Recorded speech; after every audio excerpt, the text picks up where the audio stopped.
aí galera, beleza? Como é que vocês estão? Meus amigos, hoje é dia de dossiê. E antes de falar pra vocês um resuminho sobre o que vamos falar, eu quero pontuar algumas coisas. Eu sei que não é novidade para nenhum de vocês que a mídia brasileira é oposição ao governo Bolsonaro. Fazem de tudo para tentar derrubar o governo, mas eu acho também que é inegável que nos últimos dias as coisas vêm se intensificando. Nas últimas semanas, nos últimos meses, nós vimos aí o surgimento da CPI e de diversas notícias sem pé nem cabeça, que é pura narrativa para tentar gerar uma crise institucional no país. E olhando essa situação toda, olhando algumas matérias que saíram durante o final de semana, a mídia aí soltou dois grandes golpes que eles esperam colocar o governo de joelho, que foi, por exemplo, a falsificação de uma notícia. Vocês viram no vídeo de ontem, a gente comentou, o Metrópolis, eles pegaram um vídeo público, deram a roupagem, algumas palavras para tentar manipular o imaginário das pessoas, falando exclusivo, vídeo revela blá blá blá. Como é que é exclusivo se era um vídeo público? E no dia de ontem, adivinha quem renasceu das cinzas como a Fênix? O inquérito dos atos antidemocráticos. O Rede Globo aí no Jornal Nacional fez uma matéria gigante para falar de uma disputa entre a PGR e a Polícia Federal, onde um pede o arquivamento, o outro quer continuar com as investigações, e agora o que é que vai acontecer? E vamos ter que comentar sobre muitas coisas, mas óbvio, vamos sair da superficialidade do assunto e vamos começar a escavar bastante. Tem muita coisa, tem coisas também relacionadas ao STF como um todo, coisas relacionadas à pandemia, à Copa América, pode não parecer que tem a ver, mas tem a ver. Vamos falar também de cultura e outros assuntos, tudo ao longo do vídeo, e relembrar algumas coisas do passado que não podem ser esquecidas. E vamos começar não por uma notícia. Vamos começar aqui com um conceito: o duplo pensar. Muitos de vocês já devem ter ouvido essa palavra, sabe? Duplo pensar, double thinking.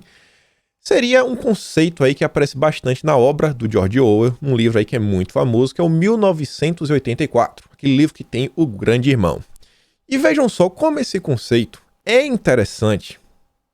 E mais do que isso, como ele vai ser um dos pontos chaves para entender todo o vídeo de hoje. Vejam só. Para quem não sabe o que é, peguei aqui a própria definição da Wikipédia. O duplo pensar ou duplo pensar é o ato de aceitar simultaneamente duas crenças mutuamente contraditórias como corretas. E olha só, muitas vezes em contextos sociais distintos. É relacionado, mas diferente da hipocrisia e da neutralidade, o duplo pensar é notável pela dissonância cognitiva, ou seja, olha só, o sujeito não tem ciência alguma da contradição entre suas crenças. Quer um exemplo bem claro disso aí que está acontecendo agora? A Copa América. A mídia brasileira, ela sabe que é hipocrisia. A mídia brasileira está sendo hipócrita. Mas, na verdade, ela está aplicando esse conceito. Porque nas redes sociais, quando você vê milhares de pessoas criticando a Copa América, você vê algumas delas sabem que a hipocrisia estão só tirando proveito para bater no governo. Mas várias dessas pessoas olham para a Copa América e acham que ali realmente é um problema. Ela não tem mais a capacidade mental de entender que aquilo ali é a mesma coisa que um Campeonato Brasileiro, que a Copa do Brasil, que a Libertadores, que as eliminatórias. Ela não tem mais essa capacidade. Ela faz algo natural, conforme a mente dela foi capturada pela mídia brasileira. E no livro ainda faz mais um conceito, peguei aqui do site até do Galileu, o Grupo Globo abriu, que fala o seguinte: 2 mais 2 igual a 5. A gente sabe que não é, a gente sabe que é igual a 4. E fala o seguinte, esse conceito 2 mais 2 igual a 5 é o conceito segundo o qual o controle sobre a realidade física não importa, desde que as percepções sejam controladas para se adequarem aos desejos das autoridades. A realidade não importa. Não importa, esquece a realidade. Se a gente puder controlar, nada importa. É como se uma mentira passasse a ser considerada verdade ao se tornar uma crença coletiva. E é assim que a mídia trabalha. Eles repetem a mentira de forma que tantas e tantas pessoas consomem aquela mentira e acreditam e repercutem, que aquilo acaba se tornando meio que uma verdade e ninguém sequer questiona. Como resultado da conta 2 mais 2, que, mesmo matematicamente conhecido e justificado como 4, é derrubado em favor de outro resultado mais conveniente. É o que a Globo quer fazer. E vamos só começar até pela Copa América, que foi um dos primeiros exemplos. Você vê aqui é o Globo, G1, o Globo, melhor exemplo da mídia brasileira, né? O Globo lixo. Especialistas alertam para a piora da pandemia nas próximas semanas. E aí envolve futebol, Copa América. O Silvio Navarro pontua falando até quando vai esta palhaçada de que a bronca com a Copa América é sobre a pandemia e não por direitos de transmissão de TV e patrocínios. Um campeonato onde as delegações são extremamente reduzidas. Basicamente todo mundo imunizado, vacinado, ou seja, se a vacina funciona, não teria por que ter problemas. Não temos torcidas, sabe? São jogos sem torcida. Qual é o problema? Não tem nenhum problema. Mas aqui eles criam a narrativa. 2 mais 2 igual a 5. É o 2 mais 2 igual a 5. O José Medeiros diz, a Copa América ia acontecer na Argentina. Tite e nem ninguém havia dito nada. Com certeza iam jogar. Agora, de última hora, veio para o Brasil. O palhaço resolve armar um circo politizando a coisa. Fosse preocupação com a saúde, teria se manifestado antes. E Augusto Nunes diz, a ciência informa. Quando não são transmitidos pela Globo, os jogos de futebol com atletas imunizados e sem plateia transmitem a doença. Ônibus e metrôs superlotados não transmitem. Com ou sem exibição de imagem nos telejornais. Transporte público imuniza mais do que a vacina. Você está dentro do ônibus, você está mais protegido que se você tomar o produto do Dória. E aí, olha só. Mais uma matéria dos últimos dias. Bolsonaro persegue o modelo de Chaves. Afirma aí o Raul Jugman. Olha só a hipocrisia e a contradição. Eles afirmam que Bolsonaro... Aqui que você vai ver, logo aquele conceito de você ter duas crenças mutuamente contraditórias. Duas crenças ao mesmo tempo. Olha só, olha as crenças. De um lado, Hugo Chávez era um cara de esquerda, extrema esquerda, comunista. Do outro lado, a mídia passa o dia inteiro falando que Bolsonaro é da extrema direita, extrema direita, extrema direita. Como é que Bolsonaro pode ser da extrema direita e perseguir o modelo de Chaves? Não faz nenhum sentido, é uma completa contradição, é o duplo pensar. O importante é manter a narrativa, sabe, é conivente, sabe, vale a pena naquele momento para o controle social da população. Mais uma matéria estampado que vem rolando nos últimos dias. E aí, vejam só, rodando aí sobre os jornais, ontem teve um evento nas redes sociais, mais uma vez um evento que saiu do Twitter. Falei para vocês da importância do Twitter no ambiente político como um todo, inclusive no mundo, não é só no Brasil, a importância do Twitter. Eu vou explicar, olha só, a capa do Globo já está aqui, você vê no lado direito, está falando sobre a eleição deste domingo no Peru, deixa a direita sul-americana em pânico. Está falando das eleições do Peru. E do lado esquerdo, a matéria de capa do Globo em destaque, olha só, citado como líder do gabinete paralelo, ex-assessor admite que aconselhou Bolsonaro sobre a pandemia. Em letrinhas menores você sabe o que é. Virou matéria de capa do Globo. E o que foi isso daí? No dia de ontem, o Arthur Weintraub, junto com o Abraham, fizeram um vídeo falando assim, não, vamos contar a verdade do que aconteceu. E fez aquele vídeo óbvio, que qualquer pessoa com mínimo de capacidade de entendimento assiste e fala, tá, não tem nada demais. Entendi, bacana, massa. Mas a mídia brasileira não é assim. Foi o mesmo esquema do vídeo do Metrópolis. Eu até achei que o Arthur e o Abra foram muito inocentes ao soltar o vídeo, porque eu acho que o pessoal que apoia o governo já esperaria o que eles iriam falar. Nada foi muita novidade, todo mundo sabe quem eles são. E acabou servindo de prato cheio para a grande imprensa. O Globo já transformou a capa do jornal deles lá, do site. Aí vejam só. No vídeo divulgado nas redes sociais, Arthur aparece ao lado do seu irmão, o ex-ministro da Educação, Abraham Weintraub. Ambos mudaram para os Estados Unidos após deixar o governo. Arthur nega a existência de um gabinete paralelo, mas admite seu papel de aconselhamento junto ao presidente. Por causa disso, ele entrou na mira da CPI e deverá ter que prestar depoimentos aos senadores. Deverá? Ele tem? Quem falou que ele deve prestar? Ele tá lá, ele foi convocado. Agora ele deve. Por que ele deve? Quem disse que ele deve? A matéria já coloca a opinião deles. No início do seu relato, Arthur revela que após ter contato com as primeiras pesquisas sobre medicamento polêmico, comprou o medicamento por conta própria em uma farmácia, apesar de sua eficácia não ter nenhuma comprovação. Aí o Globo já coloca, ó, o cara não bate bem da cabeça. Ele evita citar o nome do medicamento, ao qual se refere apenas como remédio de malária. Na gravação, Arthur, olha a palavra que eles usam, alegou. Arthur alegou que tem histórico acadêmico e cientista. Arthur não é? Arthur tem vários artigos, tem livros, sabe? O nome tem um currículo muito maior do que a Luana, né? Que a mídia e a imprensa, a CPI, abraçaram aquela médica com um currículo ali sim duvidoso.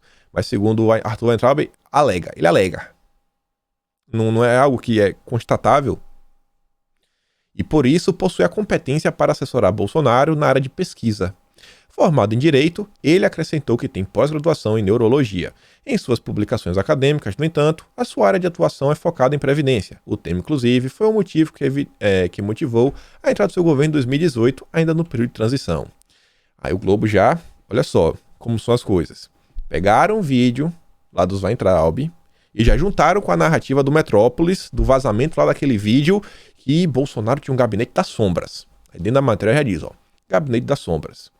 O virologista Paulo Zanotto, que apareceu em vídeo sugerindo a formação de um Shadow Cabinet, que seria um gabinete das sombras em português, durante a reunião com o presidente Jair Bolsonaro, diz que nem o colegiado, nem esse encontro são evidências de um gabinete paralelo e classificou como loucura a insinuação. A divulgação da gravação deve resultar na convocação dele para comparecer à CPI. Como assim? Deve resultar, como assim? A divulgação da gravação. Divulgação. Gente, o vídeo é público. O vídeo é público. Como assim divulgação? O vídeo estava público esse tempo todo. Divulgação estava público.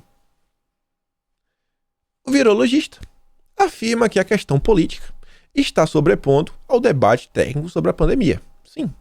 Menos mal o Globo aí, né, colocou as palavras que ele falou. A avaliação feita pela cúpula da CPI é de que a sugestão de um gabinete das sombras comprova a existência de um aconselhamento alternativo sobre saúde no Palácio do Planalto. Zanotto discorda e afirma que o gabinete sugerido por ele seria um grupo anônimo para revisar e analisar as políticas adotadas pelo governo. Não vê nada demais. Mas aí, senhor, o Globo dá o espaço, primeira frase, né? Primeira oração do texto, ponto de segmento, aí coloca aqui, né, o que está em azul, a opinião da CPI. Ou talvez a opinião do Grupo Globo. O importante é moldar o imaginário. Aí, o mesmo tema também saiu no Estadão. Ex-assessor Arthur Weintraub confirma que deu conselhos a Bolsonaro. Olha como é. Para a oposição, pessoal de esquerda, a narrativa é a seguinte, ó. Arthur Weintraub estava envolvido. Quando ele lê a manchete que fala, ó, Arthur confirma que deu conselhos, pronto, confirmou que o gabinete paralelo existe. Já tá usando aí, né? Tá dando de esperto. Aí vai, o ex-assessor admitiu em vídeo, este sábado, que se ofereceu para aconselhar o presidente. E diz, no final, Arthur é formado em Direito e é apontado como um dos líderes do chamado Gabinete Paralelo, grupo formado no governo para orientar o presidente sobre o enfrentamento da crise sanitária e que seria responsável pela insistência no uso do medicamento polêmico. Eu, como pesquisador, falei com o presidente, comecei a ler o que existia naquele momento, março de 2020, e não havia imunizante, não havia nada. Existia o remédio para a malária, que estava começando a se aventar como uma possibilidade, mas dentro desse cenário de guerra, era uma possibilidade, disse o assessor após se apresentar como uma pessoa estudiosa que teve doutorado e que publicou livros na Europa. Menos mal que já não alegou, né? Olha a diferença. Pro Globo, ele alega que ele tem alguma coisa na área de pesquisa. Ele alega. O Estadão, para mim, foi mais honesto, né? Tem livros publicados, doutor. Menos mal. No vídeo, ele disse também ter feito contato com outros médicos, ressaltando que na ocasião não havia imunizante.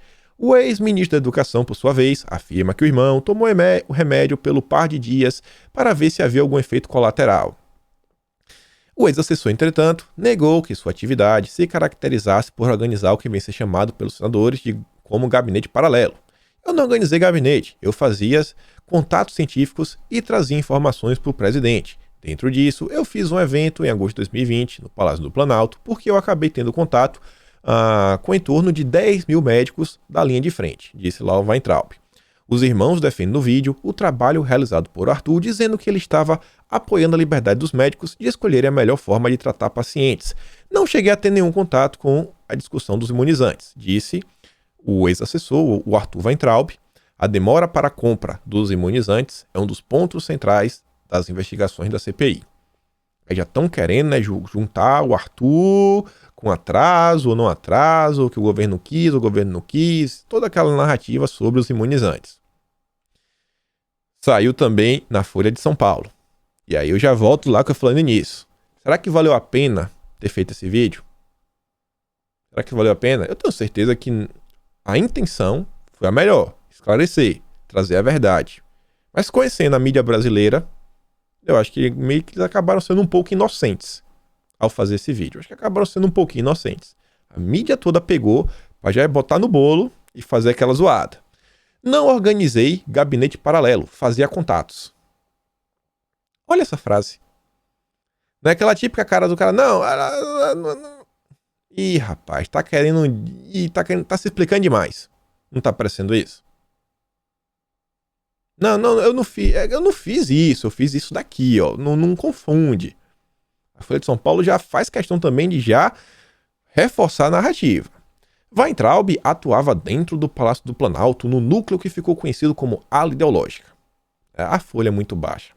Em agosto de 2020, período que o governo brasileiro acelerava a campanha em defesa do que passou a chamar de tratamento precoce, estímulo a medicamentos sem eficácia comprovada, Weintraub foi designado especialmente por Bolsonaro para acompanhar questões relativas ao tratamento precoce. Aí diz, ó, vídeos revelados. Mais uma vez, puxa a narrativa mentirosa que um vídeo foi revelado. Não foi. São vídeos públicos. Estão disponíveis para qualquer um na conta oficial do presidente da República em seu Facebook. Como assim vídeos revelados? Vocês entendem? É o uso das palavras para mudar e moldar o seu pensamento. Como é que um vídeo, olha só, como é que revelar pode ser tirar o que está escondido em segredo e tornar público? E o vídeo era público, então como é que esse vídeo pode ser revelado? Aí você cai quase que no duplo pensar de novo. Pelo portal de notícias Metrópolis, mostra um chamado gabinete paralelo, orientando o presidente Jair Bolsonaro a ter cautela com imunizantes. Nas imagens aparecem a médica Nise Yamaguchi, o Osma Terra e o Paulo Zanotto, entre outros participantes. Em depoimento, a Nise afirmou ter se reunido com Arthur e disse aos senadores que participou de conversas que discutiam a prescrição de medicamentos. Já coloco, olha, se encontrar com Arthur. Ela, né? Arthur passou a ser alvo da CPI por ser apontado como idealizador do gabinete paralelo, investigado pela comissão parlamentar como um grupo de aconselhamento paralelo. Em reunião com especialistas da área da saúde em 2020, Jair Bolsonaro recebeu a sugestão de criar uma espécie de gabinete das sombras. A proposta foi feita pelo virologista Paulo Zanotto, segundo o vídeo divulgado pelo site Metrópolis. Mais uma vez, o vídeo do Metrópolis. Olha a narrativa. E assim, vamos ver a repercussão disso daqui a partir da terça-feira na CPI. A partir de terça-feira na CPI, eles vão começar a puxar essa narrativa. E usar de pergunta, não, então você participava no gabinete paralelo? Lá naquela reunião que teve, não, foi revelado, blá, blá, blá. Vão começar a usar isso daí. E aqui eu não fiz questão de trazer, mas só para mostrar para vocês. Ó. Aqui são 2 prints da Veja, 2 matérias ainda sobre o tema do gabinete das sombras, gabinete paralelo e tudo mais. Ó. Frase do dia, tá lá o Paulo Zanotto, e o outro, ó, o deputado assessor de Bolsonaro para o medicamento polêmico. A mídia tá fazendo um caos em cima do nada, inventando uma mentira para falar que 2 mais 2 são 5. Aí você vê, isso daqui era para ter sido o assunto de maior relevância durante todo o final de semana. Se duvidar, isso aqui era motivo para o TSE abrir uma investigação, sabe, contra o Lula, por pré-campanha. Você vê, ó, o presidente da CPI teve encontro com Lula e Dória na mesma semana. Em conversas com governadores, Lula apoiou ação contra a convocação na CPI. Como e qual objetivo Lula age nos bastidores da CPI? A CPI do Senado não é a CPI do Senado, é a CPI do Lula. Lula tem conversas secretas com o presidente. A gente comentou ontem, o Omar Aziz, mais de uma vez. Lula tem conversas secretas com Renan Calheiros. Como isso aqui não vira notícia? O Lula, a CPI que quer investigar, né, que Bolsonaro promove aglomerações. Não foi o Lula que promoveu aglomerações? Ele não reclamou, né? As manifestações aí pró-Lula que correram aí no final de semana passado, não foi sábado passado? E aí? Vai levar o Lula pra CPI? O que foi que aconteceu? Na verdade, isso aqui era pra a CPI acabar, né? Interferência externa. Quem tá comandando a CPI é o Lula. Isso daqui sim, né? Eu tô na dúvida, até perguntei no Twitter. O Lula, ele é o presidente paralelo ou o relator paralelo? Eu acho que o Lula deve ser o presidente paralelo e o José Disseu deve ser o relator paralelo. O relatório aí do Renan deve ser escrito pelo José Disseu. O Carlos Bolsonaro diz, ó, é pela saúde sim, amiguinho. Pode acreditar. O gabinete paralelo do bem. E aí, diante da revelação de que o Lula estava mantendo conversas secretas com Renan Calheiros, não sei se a pressão também sobre o acordão, que ele acabou fechando com o Mainardi, o pessoal do antagonista também, estava vindo aí à tona, estava gerando repercussão, o Renan Calheiros trancou a conta. Vamos ver qual vai ser a narrativa que ele vai levantar. Vamos ver, o pessoal estava começando a chegar lá nas postagens dele e falar, e aí, Renan, e essas conversas secretas aí que o senhor vem tendo com o Lula? Trancou a conta. Quando ele diz trancar, vai falar que estava sofrendo ataques. A gente sabe como é. Mas todo mundo segue ignorando. E a Anitta posta isso daqui, ó. A CPI do Lula está tentando fazer exatamente o que Papai Disseu mandou no artigo do dia 17 de março de 2021. Você vê, ó, Disseu escreveu: não podemos esperar até as eleições de 2022. Principal tarefa é remover Bolsonaro. E é só que a CPI vem se debruçando, né, e se esforçando. Tentar destruir o governo. E ela coloca embaixo, a matéria é do Globo, aqui da Bela Megali, as conversas secretas entre Lula e o G7. Como isso daqui não sai no Jornal Nacional? Por que o Jornal Nacional, em vez de dedicar 11 minutos a mentir, sabe, promover perseguição contra pessoas, não faz isso daí do próprio Grupo Globo? Porque isso não é importante. É o duplo pensar. 2 mais 2 igual a 5.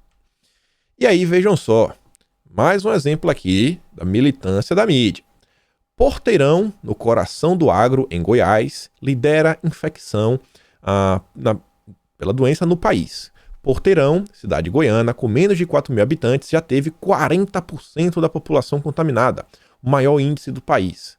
Aí você vê, ó, influência bolsonarista. A culpa de tudo é por quê? Porque a cidade é bolsonarista. No resultado do segundo turno das eleições, Jair Bolsonaro teve 53,7% dos votos válidos nas urnas de Porteirão. Metade só. Um pouco mais do que recebeu no primeiro turno, quando abocanhou 45,7% dos votos da pequena cidade que tem 2.773 eleitores. O que é que tem de mais? É basicamente só metade. Metade da cidade não é. Aí a Elisa traz os dados. Ela bota a imprensa versus a realidade.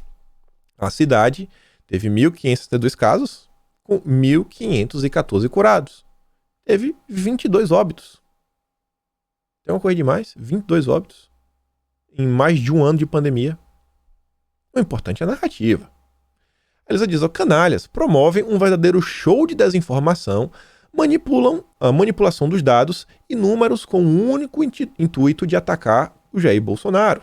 Tentam associar o número de infectados na cidade à votação de 2018. Não falam dos óbitos nem dos curados, dados que eles escondem. Tudo para falar que 2 mais 2 são 5. Olha isso daqui. Isso daqui a gente coloca a mão na cabeça e se pergunta, cara, adianta ter fé na justiça brasileira? Adianta acreditar que a justiça brasileira em algum momento vai estar ao lado do povo brasileiro? O Bolsonaro foi lá, né? Recorreu para pedir para dar liberdade. Você vê, o Fux, ele derrubou a decisão do Tribunal de Justiça de São Paulo e Franca, né, volta a impor lockdown. E não é qualquer lockdown. Eles estão fechando os supermercados. O presidente do Supremo, o Fux, determinou ontem o restabelecimento dos efeitos do decreto do município de Franca que impôs lockdown na cidade. Em liminar, o magistrado suspendeu decisões do TJ São Paulo que haviam sustentado a eficácia do decreto. De acordo com o presidente do STF, as medidas têm fundamento e o prefeito atuou dentro de sua competência. A prefeitura, olha só, decretou o fechamento de supermercados. Comércio local. Você vai comprar comida onde? O supermercado está fechado. O Fux come lagosta, né, no STF, vinhos caros. Agora o cidadão de bem não pode comprar farinha no supermercado. Tem que passar fome. A medida, porém, foi questionada pelo Savegnago Supermercados Limitada e a Associação das Farmácias e Drogarias de Franca e região. O Tribunal de Justiça de São Paulo atendeu o pedido de reabertura. Mas o Fux foi lá e fez o que quis. E aí, no âmbito aqui da justiça, a gente vai voltar no dia de ontem, mas 2 dias atrás. Tinha saído aqui essa matéria, mas no vídeo de ontem eu resolvi não comentar. Algo me dizia que ia chegar a hora de comentar sobre o tema, só não esperava que ia ser só um dia só depois. A Janaína Pascoal veio às redes para falar que leio que a PGR requereu o arquivamento do inquérito dos assim chamados atos antidemocráticos. Com todo o respeito, esse inquérito nem deveria ter sido instaurado. Não tinha nem pé nem cabeça. É um inquérito inconstitucional do início até o fim. Nesse mesmo dia, anteontem, o Globo, que se dedicou ontem a fazer aquela matéria maluca no Jornal Nacional, anteontem, o Globo publica isso daqui. PGR pede ao STF arquivamento de investigação de parlamentares bolsonaristas sobre atos antidemocráticos. Nessa matéria, eles falavam o seguinte, ó, o parecer do vice-procurador-geral da República, Humberto Jacques, afirma que as investigações da Polícia Federal não conseguiram apontar a participação dos deputados e senadores nos supostos crimes investigados. 2 dias atrás. Não achou nada. Não achou nada. Então arquiva aí. Não achou nada. Pra quê? Quer continuar procurando o quê se não achou nada? Em suma, a Polícia Federal não cruzou vestígios importantes que podiam confirmar ou descartar as teses ou linhas investigativas referentes à condução da investigação, diz o documento enviado pela PGR ao STF. Não achou nada. Arquiva aí, cara. Tá perdendo tempo. Tem 1 ano, gente. Esse inquérito tem 1 ano. 1 ano. E aí, ontem, que foi postado às 21h02, não sei que horas foi ao ar no Jornal Nacional, o Globo deu um 360, deu um cavalo de pau e resolveu mudar agora a narrativa. Não é mais que não achou nada. Não, vejam só, não achou nada. Não, olha só. Inquérito da PF cita rachadinha, dinheiro do exterior e verbas federais para financiar atos antidemocráticos. Cita como? A manchete bem chinfrim. Vocês vão ver que é indigna essa manchete. A TV Globo teve acesso ao relatório parcial da PF. Os réus não têm. Os réus são investigados pelo que eles não sabem. Os réus sofrem buscas e apreensões. Alguns estão presos porque ninguém sabe. Agora a Globo pode ter acesso ao relatório. Enviado à PGR no início do ano.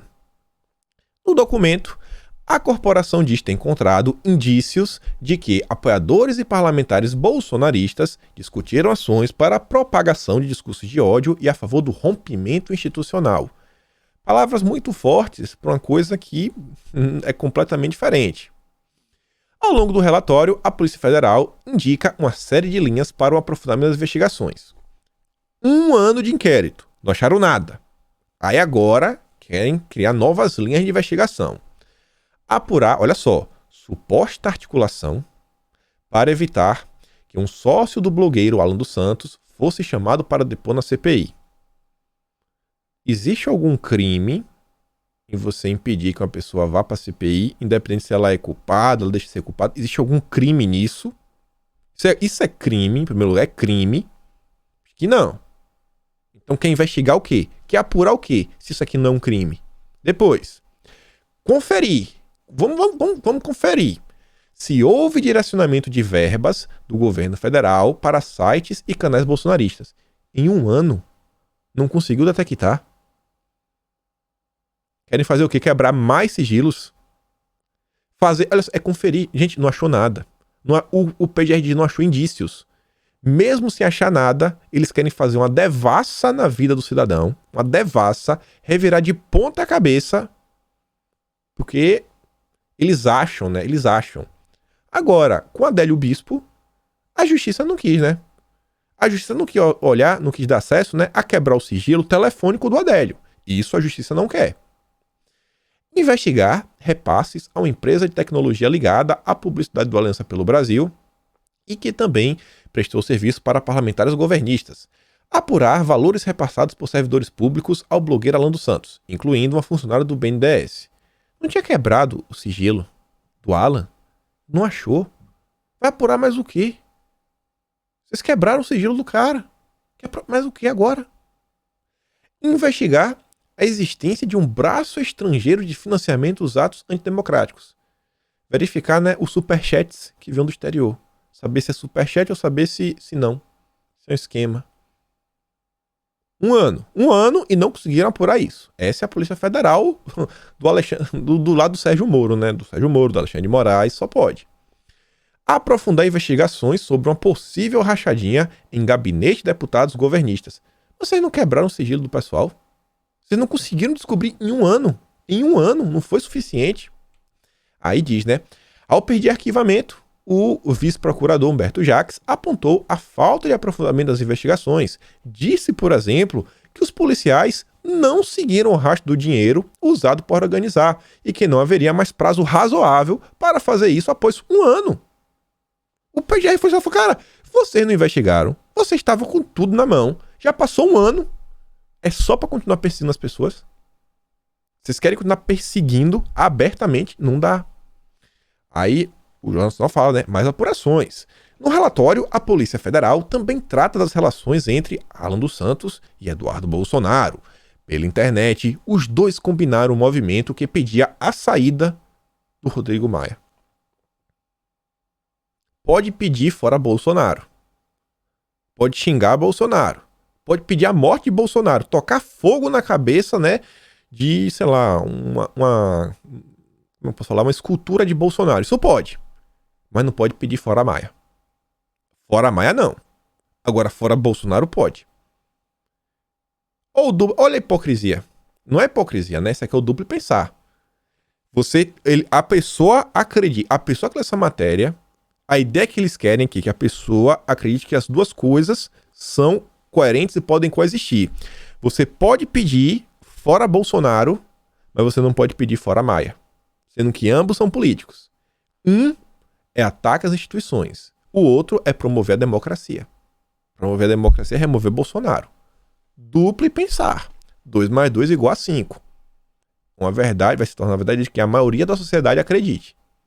Olha aí. A intensificação da agenda do Globo. Ainda diz, no dia 17 de abril do ano passado, o deputado Eduardo Bolsonaro e Alan dos Santos conversaram sobre a hashtag Fora Maia. Meu Deus, uma hashtag. Na mesma ocasião, Alan chama o deputado federal Jordi para participar ao vivo da transmissão pelo YouTube. Após Jordi perguntar sobre o que seria, Alan afirma, bater no Maia, destre do documento. Eles quebraram o sigilo, não acharam nada. Querem pesquisar mais o que? Ninguém sabe. E é interessante, olha só, a Polícia Federal...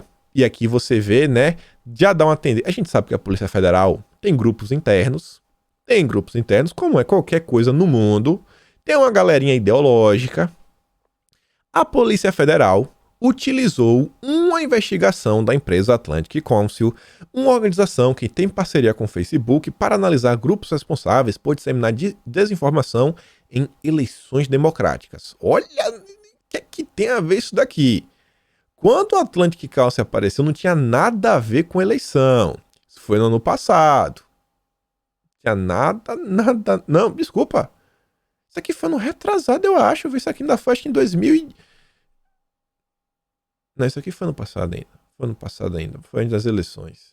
Foi bem antes das eleições isso aqui. Foi logo no início do ano isso aqui. Isso aqui foi do início do ano. Quer dizer, eu tô dúvida se isso aqui não foi 2019. Isso aqui tem tanto tempo, mas acho que vai aparecer aqui a data, ó. Deixa eu ver se aparece... Não, foi no passado mesmo, ó. 8 de junho de 2020. Atlantic Council. Naquele momento, apareciam notícias, ó, por 360. Facebook exclui contas falsas ligadas a gabinete da família Bolsonaro.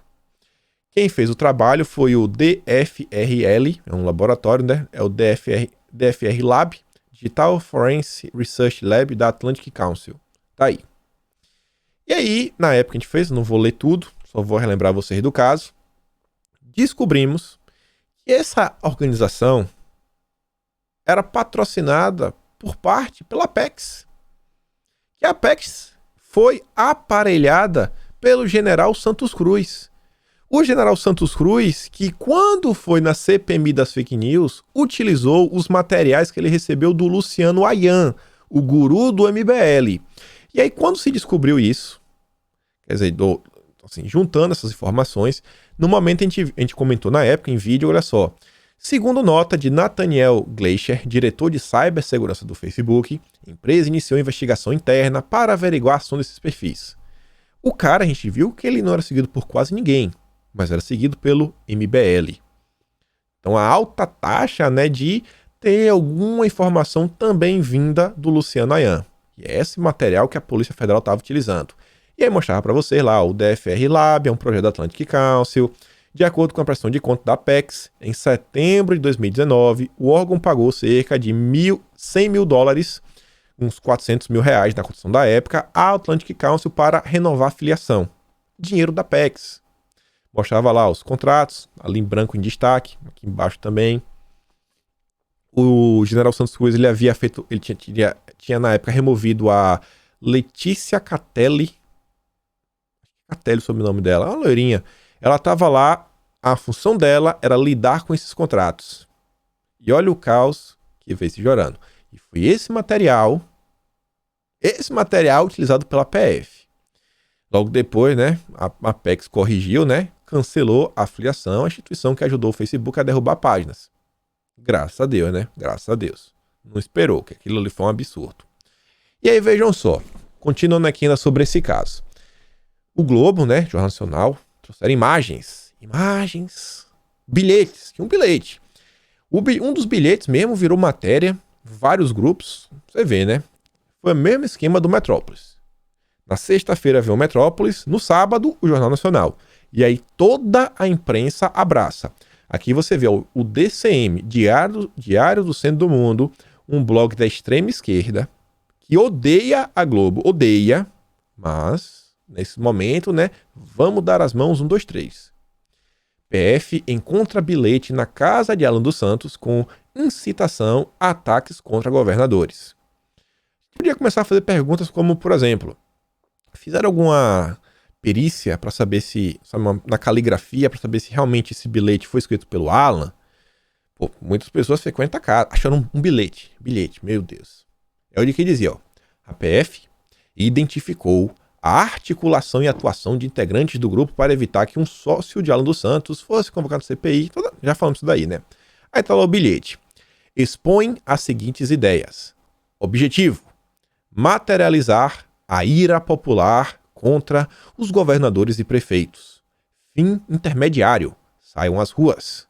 E fim último: derrubar os governadores e prefeitos, convergentes com o escopo do presente inquérito policial. Tem algum crime aqui? Você pedir impeachment é crime? Crime só quando é Bolsonaro. Quer dizer, crime só se for pedir impeachment do Maia, né? Se pedir impeachment de Bolsonaro, não. Impeachment do Bolsonaro é democracia. Impeachment do Witzel é crime. Olha o duplo e pensar. Aí você vê. Falando em bilhetes. Minha memória é boa. O Renan Santos ontem quis dar uma lacrada pra cima do Alan dos Santos. O Alan deu até uma resposta nele. Não vou trazer aqui a resposta, mas Minha resposta é diferente. É o seguinte: como que o Renan, do MBL, depois de tudo que fez, depois do Luciano Ayan ter sido preso 2 vezes, ele tem a cara de pau de querer falar alguma coisa? Parece que ele esqueceu isso daqui, ó. No dia 26 de outubro de 2020, fomos surpreendidos com isso daqui, ó. Urgente. Ministério Público de São Paulo denuncia líder do MBL por corrupção, fraude, ilicitação e tráfico de fraude, licitação e tráfico de influência. O Carlos falava, ó, será que sai massivamente na Globo ou algum blog de 4 linhas? E isso daqui, gente, foi uma consequência da prisão do Mônaco, do MBL. E aí o MBL que fala tanto em bilhetes, olha o bilhete do Alan. Olha que, isso aqui foi do Alan mesmo, olha que letra ridícula. Que bilhete nada a ver com nada. Mas tá bem claro, ó. A ira popular, governadores e prefeitos, sair às ruas, derrubar governadores e prefeitos. Nada demais. Impeachment. Vamos ver agora a prisão da MBL da época, que gerou esses bilhetes aqui, ó. Esse daqui, que, meu Deus. Pera aí, pô. Isso aqui não é um bilhete. Foi um bloco de anotações. Aí você vê, ó. Novo, Vinícius Poit, amigo de Samara Costa, Daniel José, o N, Ricardo Melão. Todos esses deputados são do Renova BR. Inclusive o Poit aí, o pai dele é funcionário do Dória, ligado ao LIDE. O Poit tá até pensando em ser candidato, governador. Daniel José é da bancada do Lema. Esquerdinha, amigo da Tabata. Aí você vê, ó, Kim, DEM, antigo PFL, Rodrigo Garcia. Aí tá assim uma seta aqui embaixo de Rodrigo Garcia, o quê? Ele é um sucessor do Rodrigo Garcia? Ele será o sucessor do Rodrigo Garcia, ele vai tomar o controle do DEM? Isso daqui que me parece uma coisa mais estranha. Mas de boa, né? Você vê, né? Ana, esposa de advogado. Maçonaria. Ih, rapaz. Aí tinha esse bilhete aqui também, ó. Montar a República da bancada do MBL. BL News do Congresso. 15/16, novembro. A de 15 e 16 de novembro. Congresso MBL. Michel Temer, Rodrigo Garcia. Nome de político. Não, tudo bem. Mas você vê, ó. MBL. Ideia em andamento. 3 braços, ó. MBL Comunicação, MBL Filmes, Política, Partido. Aí tá lá, ó. FHC, Maçonaria. Luciano Huck, Cidadania 2022, ó. Ainda trazendo Danilo Gentili. Todo um plano aqui de articulação. Mas o que mais me deixou, sabe, assim, espantado, isso aqui pra mim sim era um escândalo, foi esse papel. Esse daqui pode ser crime. 4 milhões, a gente não sabe se é de reais ou não. Aí a gente vê 2 pontos, 100 mil, 300 mil. Aqui sim pode ser, vai que tem um contrato de 4 milhões e uma parte de 100 mil vai para alguém, outra parte de 300 mil vai para outra pessoa. E a gente vê que tem escrito aqui, ó, Huawei. E Rodrigo Garcia, o vice-governador, que é quem lida, né, com as privatizações. Aí, meu amigo, como é que o Renan Santos tem coragem de falar de bilhetes, sendo que o Mônaco foi preso com um bloco de anotações? O que é um peido pra quem tá cagado, né? Vamos falar assim, né? O que é um bilhete pra quem tem um bloco de anotações. Mas vamos continuar. Falando em bilhetes, o Henrique diz, ó, para a imprensa e a justiça, recibo de repasse de 4 milhões da Odebrecht, né? O Instituto Lula, não prova nada. Um rabisco aleatório do Alan, eita, prova tudo. Esse pedaço de papel apócrifo é o bastante para provar qualquer coisa que quisermos. Aqui tem, né, recibo assinado, carimbado, Instituto Lula. Isso aqui não é prova. Isso aqui não prova nada. Olha o duplo pensar, ó. Um recibo assinado e carimbado não prova nada. Um papel rabiscado prova tudo. Duplo pensar. 2 mais 2 igual a 5. Aí continuamos. Lá vai a revista Fórum também, né?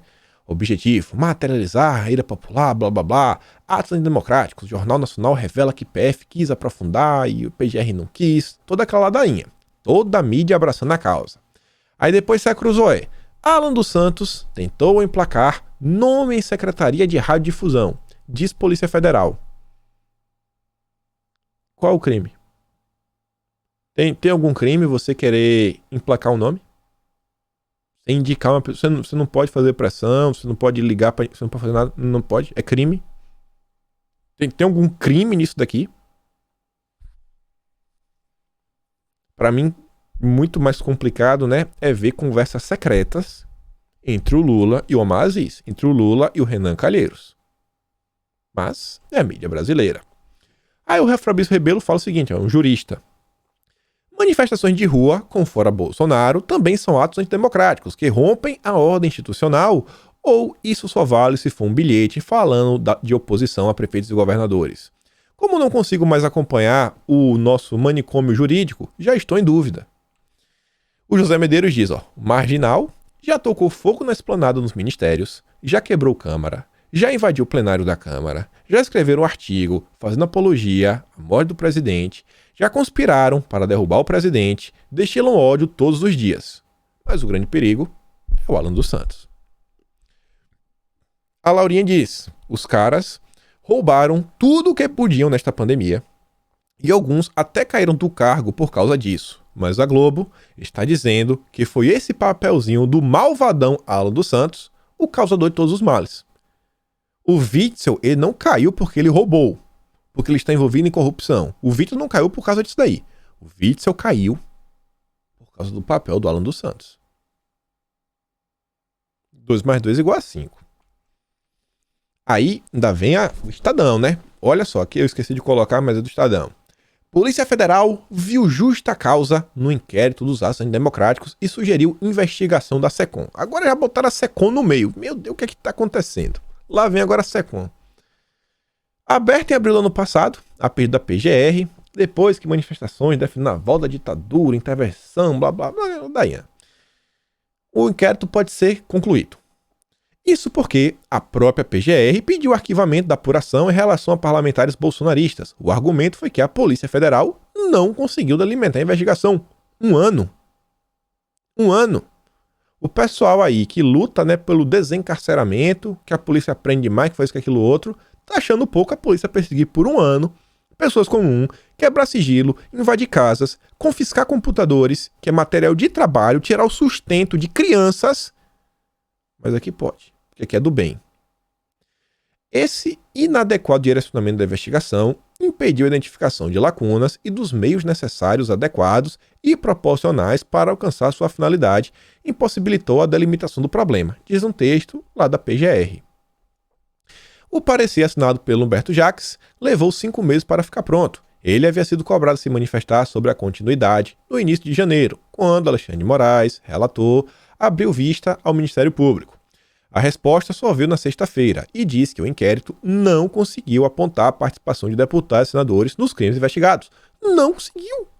Os parlamentares chegaram a ter sigilos bancários quebrados. Está aqui. E não conseguiram. Agora eles querem apurar. Quer apurar mais o quê? Deve ser. Não. O parlamentar tem uma filha de 12 anos de idade. Vamos quebrar o sigilo dela. Vamos confiscar todos os cadernos dela de escola. Vamos confiscar a agenda. A gente vai invadir a escola dela, sabe? Vai levar presa, botar na FEBEM e fazer um interrogatório com a menina de 20 horas. Deve ser isso daí que tá faltando. Falta mais o quê? Em dezembro, a Polícia Federal apresentou o último relatório parcial com os achados da investigação. Um documento de mais de 150 páginas, obtido pelo blog. A delegada Denise Rosa Dias defende a justa causa no aprofundamento, mas reconhece a possibilidade de desmembramento do caso. Segundo ela, olha só, a forte polarização ideológica dificultou o andamento. Forte polarização, o que é que tem a ver isso daí? Aí, né, o Estadão coloca a nota. Será que a nota diz alguma coisa sobre forte polarização, ou isso daí é opinião do Estadão, ou isso daí tem algum trecho que o Estadão não revelou? Que fala o seguinte, ó.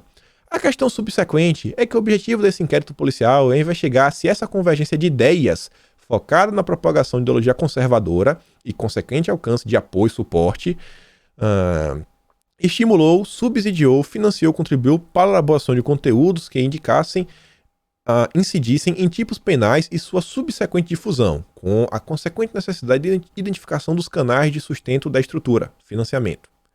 Não, vamos saber, esse pessoal fez isso de graça porque eles acreditam numa causa maior? Ou, não sei, né? Ou será que foi algum crime? Em outras palavras, sob aspecto criminal, importa se esse grupo identificado atuou para fazer propaganda de processos violentos ou ilegais com o objetivo de alteração da ordem política. Pedir impeachment. Fora Maia. Sabe? Aí vem só essa lado, não fala nada até o fim, ó. Além de verificar a forma de subsídio dessas atividades, inclusive com foco na distribuição direta ou indireta de fundos do governo federal, ou ações voltadas à ocultação, dissimulação da natureza, localização, movimentação, origem de valores. Eles não acharam nada, mas ainda quer continuar investigando. Aí a matéria termina falando o seguinte, ó. A delegada sugere, por exemplo, a abertura de um inquérito específico para investigar os mecanismos usados pela SECOM. Eles não acharam nada. Humberto Jacques, ele não é de direita. Humberto Jacques perseguiu, né, muitas pessoas por muito tempo. Ele podia continuar, não quer. Aí, agora, mesmo sem ter nada, porque a imprensa falou, né, que eles são culpados, eles querem fazer um inquérito, gente, só para investigar a SECOM, fazer um inferno na vida de mais 100 pessoas, quebrar sigilo de mais 100 pessoas, porque a liberdade, né, a privacidade do cidadão não importa mais em nada. Aquela história que você é inocente até que prove o contrário, não existe. E diz, não, as suspeitas da PF sobre possível direcionamento de verbas de publicidade para financiar páginas de internet dedicadas a promover manifestações contra a democracia vieram a público em setembro do ano passado. Sabe com base em quê que eles estão falando isso daqui? Isso daqui, ó. Fizeram a denúncia que canais de direita receberam dinheiro da SECOM. O Terça Livre na época recebeu, gente, olha só. Cadê? 7. Cadê, pois? Aqui, ó. O Terça Livre aqui, ó. Eu chegar até mais. R$4,28. O Terça Livre recebeu R$4. R$4.